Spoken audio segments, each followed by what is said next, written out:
ভাই মাথাটা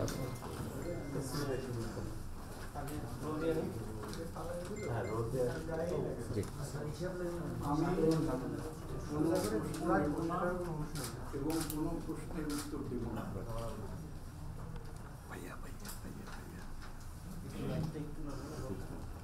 আমার বার্তা,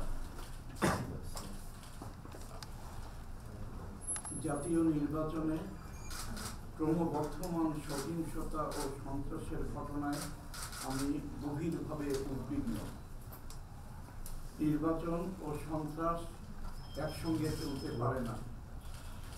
স্বাধীনতার ৪৭ বছর পর একটি সহিংসতা মুক্ত পরিবেশে শান্তিপূর্ণ নির্বাচন করতে না পারলে এই স্বাধীনতা ও গণতন্ত্রের জন্য ৩০ লক্ষ শহীদের আত্মত্যাগ বৃথা যাবে।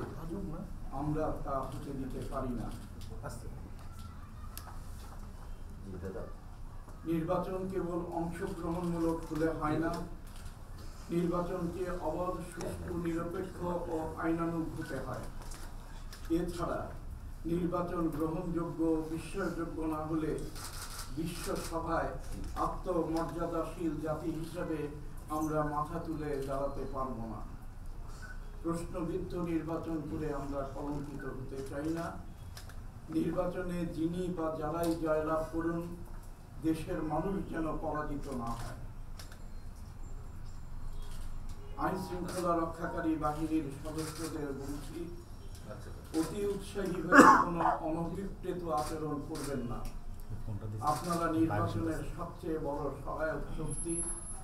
প্রত্যেকের প্রতি সম আচরণ ও নিরপেক্ষভাবে দায়িত্ব পালন আপনাদের কর্তব্য।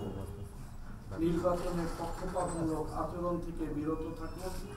নিজেদের পোশাকের মর্যাদা ও পবিত্রতা রক্ষা করুন। রিটার্নিং অফিসার সহ নির্বাচন সংশ্লিষ্ট অন্যান্য কর্মকর্তাদের বলছি, জাতির ক্রান্তিকালে আপনারা এক ঐতিহাসিক দায়িত্ব পালন করছেন। বিবেক সমুন্নত রেখে অনুরাগ বা বিরাগের বশবর্তী না হয়ে সাহসিকতার সঙ্গে আইন অনুযায়ী নিজেদের দায়িত্ব পালন করুন। গণতন্ত্র প্রতিষ্ঠা ও সংরক্ষণে আপনাদের অবদান জাতি কৃতজ্ঞ চিত্তে স্মরণ করবে। কোনো কলুষিত নির্বাচনের দায় জাতি বহন করতে পারে না। ভোটারদের বলতে চাই, নির্ভয়ে ভোট কেন্দ্রে আসুন। আপনার ইচ্ছা অনুযায়ী প্রার্থীকে ভোট দিন। ভয়, ভীতি বা প্রলোভনের কাছে নথি স্বীকার করবেন না। আপনারা